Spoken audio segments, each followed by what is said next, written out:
السلام عليكم ورحمة الله وبركاته. بسم الله والصلاة والسلام على رسول الله عليه أفضل الصلاة والسلام.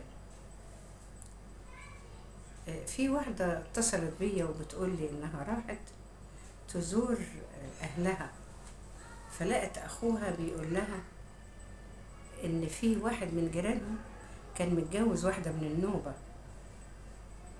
وخلف توأم، وهي سابتهم توأم ولد وبنت وهم لسه أطفال بيرضعوا، وسابتهم ورجعت بلدها.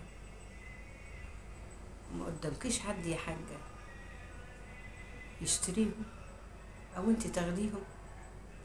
قلت لها أنا أخدهم بعد العمر ده كله؟ أنا هاخد أطفال أرضعهم؟ أنا نسيت الموضوع ده من زمان. ولادي اتجوزوا وخلفوا، خلاص بقى كل واحد في حياته وبيته، انما انا نسيت الموضوع ده من زمان. بس ازاي يبقى اولاده حتة منه ويبيعهم ازاي؟ قالت لي ده كان مأجر بنت، البنت كان مأجرة الواحدة بتشحت، والشرطة مسكتها واعترفت انه هي مأجراه من الراجل ده، والراجل فعلا جاب شهادة الميلاد وخد بنته. طب ازاي الحكومة ما خدتش عليه مثلا تعهد او عملوا فيه محضر او اتخذوا اي اجراء رسمي ضد الراجل ده؟ الله اعلم، انا ما اعرفش هو ايه اللي حصل. المهم الراجل دلوقتي عايز يبيع البنت خمسة آلاف جنيه، تخيل، والولد ب10. فلما لقيتني انا هتجنن ازاي، قالت لي يا حاجة ده كانت الست دي والدة قبليها برضو ولد وبنت، هي ما شاء الله ما بتجيبش الا بالتوائم، وباعوهم، بس باعوهم لناس في القاهرة فما يعرفوش عنهم حاجة. وهم حاليا هو دلوقتي حاليا عايز يبيع البنت والولد. انا في ذهول، يعني كلمة ذهول دي قليلة على اللي انا فيه.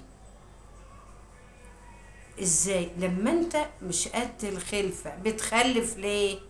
بتتهبب على عمرك ليه وتخلف؟ ولا يمكن يكون عاملها تجارة؟ يجوز، والله اعلم. هو بيخلف بالاتنين عشان بس ايه، حتى لو كان فعلا كده، ايه ال15,000 هيصرفهم في قد ايه؟ طب هل هي هتقعد بقى كل شوية تولد له بالتوأم؟ حتى لو كان كده مش قبل السنة، وال15,000 دي هتكفيك سنة؟ ف مش مش من المعقول خالص ابدا ان انت تعيش على بيع ولادك.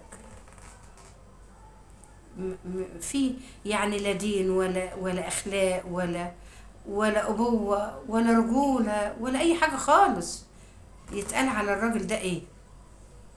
هل فعلا في ناس بالشكل ده يأجر ولاده للشحاتين يا اما يبيع؟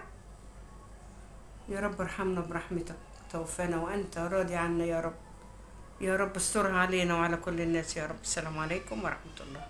تنسوش الاشتراك في القناة وعمل لايك ليصلكم كل جديد.